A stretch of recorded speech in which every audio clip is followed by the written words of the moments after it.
जितने भी संबंध जन सुख हैं सब के सब दुख स्वरूप हैं, दुख के उत्पत्ति स्थान है। संबंध जन सुख मत भोगो तो दुख कभी तुम्हें छू नहीं सकता।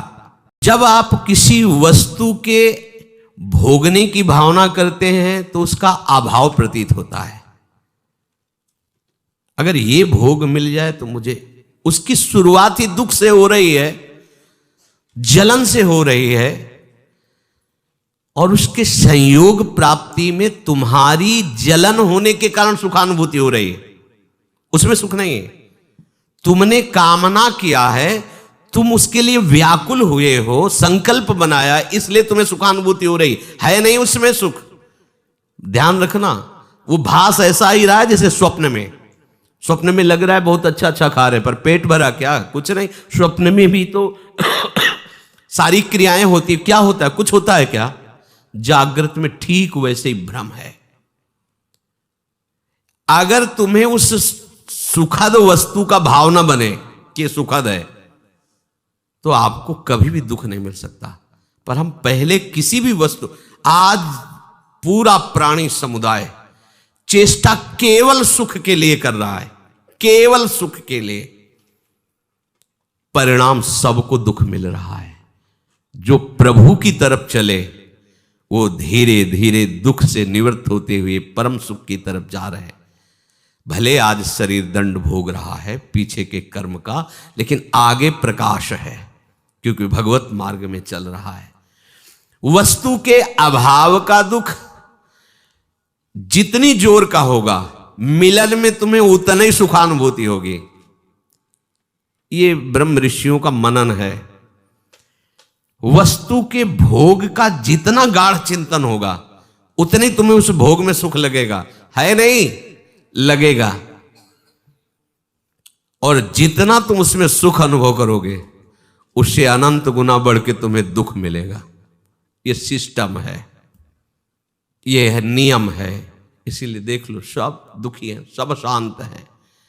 भोगी व्यक्ति कभी सुखी नहीं हो सकता, दुखों से बच नहीं सकता, क्योंकि जितने भी भोग है सब दुख योनया। भगवान कह रहे हैं, भगवान के दुखालयम, यहां दुखालयम में तुम सुख भोगना चाहते हो, भगवान कह रहे हैं दुख योनया। हट जाओ, शरीर राग से हट जाओ, केवल जीवन निर्वाह मात्र, धर्म रक्षा के लिए, कर्तव्य पालन के लिए उचित शास्त्रीय विधान के अनुसार भोगों को स्वीकार करो। इसी जन्म में आनंदित हो जाओगे।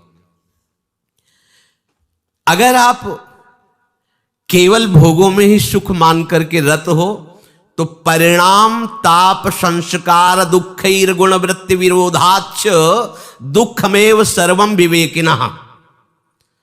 तुम्हें 3 प्रकार के दुख वर्तमान में ही भोगने पड़ रहे हैं। देख लो, परिणाम दुख, पीछे जो कर्म किए उनका परिणाम भोग रहे हो।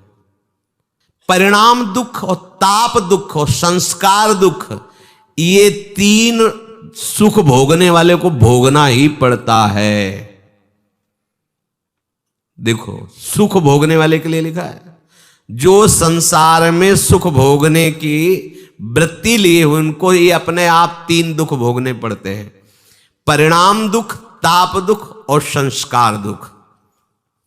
संपूर्ण विषय भोग आरंभ में सुख रूप सबको प्रतीत होते हैं। कोई भी कर्म जब हमारा बनता है तो उसमें हमारा लक्ष्य होता है सुख। कोई ना कोई ऐसा कर्म बना जो सुख के लिए हमने पाप कर्म किया, सुख भोगने की भावना से पाप कर्म बना, और वही कर्म आकर के दंड देता है। ध्यान रखना, चाहे कोई हो, कोई भी हो, कितना भी बड़ा महापुरुष हो, इस शरीर रचने के समय उसके उस कर्म संस्कार को रचा गया है। इतनी अवस्था में तुम्हारे ये रोग होगा, इतने ये प्रारब्ध भोग है, ये आएगा, अपना रूप विस्तार करेगा। लेकिन ये भजन का, ये भगवत शरणागति का प्रताप, वो बस कवच बन करके उसकी रक्षा करता है, ना उसे भय होने देता है, ना शोक होने देता है। अब ये शरीर छूटा, पीछे सब गोदाम में आग लग गई, अब उसमें एक भी कर्म ऐसा नहीं जो जग सके या नवीन हमें बंधन दे सके। खत्म। आगे जो कर्म हो रहे हैं भगवत अर्पित हैं, वो खत्म। प्रारब्ध जो है धीरे धीरे खत्म होता जा रहा है, और उसको कैसे भुगवा रहे? कृपा कवच से। सत्य कहते हैं, अगर प्रियाजू की शरण में ना होते तो रोज हम ऐसे जलते जैसे किस तवा में रोटी सेकी जाती है, ऐसे जलते और मनाते कि ये शरीर छूट जाए तो अच्छा है। मनाते, कहाँ इतनी अर्थव्यवस्था, कहाँ ऐसी सेवा, कहाँ ऐसा हृदय की विश्राम स्थली, कहाँ हृदय को लगाते? किस पर लगाते? जिस पर लगाया था वही धोखा दे रहा था। क्या होता थोड़ी देर भी तो बिल्कुल एकदम जैसे जल में कमल का फूल रहे, ऐसे प्रियाजू रख रहे।